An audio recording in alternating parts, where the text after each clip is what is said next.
بسم اللہ الرحمن الرحیم۔ السلام علیکم ناظرین، میں ہوں آپ کا میزبان ممتاز خان کھوسا۔ ناظرین، آج بات کرتے ہیں وابڈا کی۔ وابڈا والوں نے کوئٹہ روڈ فیڈر پر بہت ہی غنڈہ گردی مچا رکھی ہے۔ وابڈا کا ایک ملازم ہے لائن مین، جو کہ شام کو 8 بجے ڈیوٹی ختم ہوتی ہے، اس کی جیسے ہی گھر جاتا ہے وہ کوئٹہ روڈ فیڈر میر چاکر خان رینج یونیورسٹی کے ساتھ ہی ڈییں لگی ہوئی ہیں، وہ ایک ڈی اتار دیتا ہے جس سے پورے علاقے کی بجلی چلی جاتی ہے۔ یہی کچھ وہ 15-20 دن سے کر رہا ہے، اور صبح جب 8 بجے ڈیوٹی پہ جاتا ہے تو پھر وہ ڈی لگا دیتا ہے، پھر بجلی آ جاتی ہے۔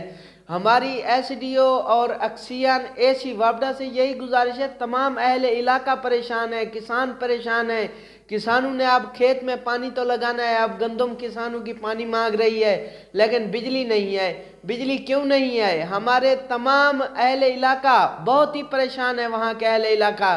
یہ تو پھر ہمارے جو M N A M P ہیں، یہ ان کی وجہ سے وہ تو کہتے ہیں کہ ہمارے M N A M P نے ہماری بجلی منقطع کروائی ہوئی ہے، لیکن ہم تو یہ چیز نہیں کہتے کہ M N A M P نے منقطع کرائی ہے، لیکن جس نے بھی کروائی ہے ہم یہ کہتے ہیں کہ وابڈا والے M N A M P کی وجہ سے وہ کر رہے ہیں۔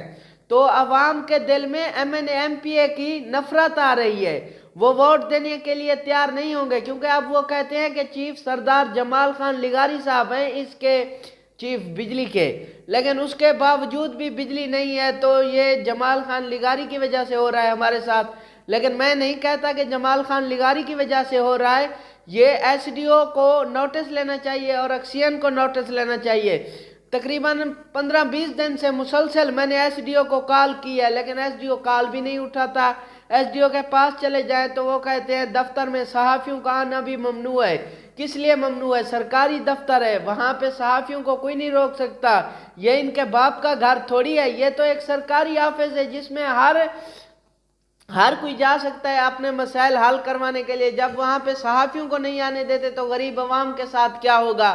ایک دن میں ادھر گیا ہوا تھا تو ان کا ایک آدمی ہے جو کہ پیسے لے رہا تھا، وہاں پہ آزاد بلوچ ہیں ہمارے صحافی جو کہ سچ نیوز کے بیورو چیف ہیں، وہ وہاں پہ آ گئے، وہ ویڈیو بنانے لگ گئے۔ تو ان کا جو اپنا وہ آدمی تھا جو پیسے لے رہا تھا، وابڈا والوں کا آدمی، تو وہ آزاد بھائی کے ساتھ بہت ناراض ہوا، تو آپ نے ہماری ویڈیو کیوں بنائی؟ پھر اس نے ایس ڈی او کو کہا، ایس ڈی او نے کہا کہ صحافیوں کا تو داخلہ بھی ممنوع ہے، یہاں پہ صحافی کیوں آتے ہیں؟ لہٰذا ہماری ایکسیان ایس ڈی او اور کمشنر ڈیرہ غازی خان اور ڈپٹی کمشنر ڈیرہ غازی خان سے یہی درخواست ہے، خدا را مہربانی کریں، پورا کسان اور پوری عوام ڈیرہ غازی خان کی بجلی کے لیے بہت ہی پریشان ہے۔ شکریہ۔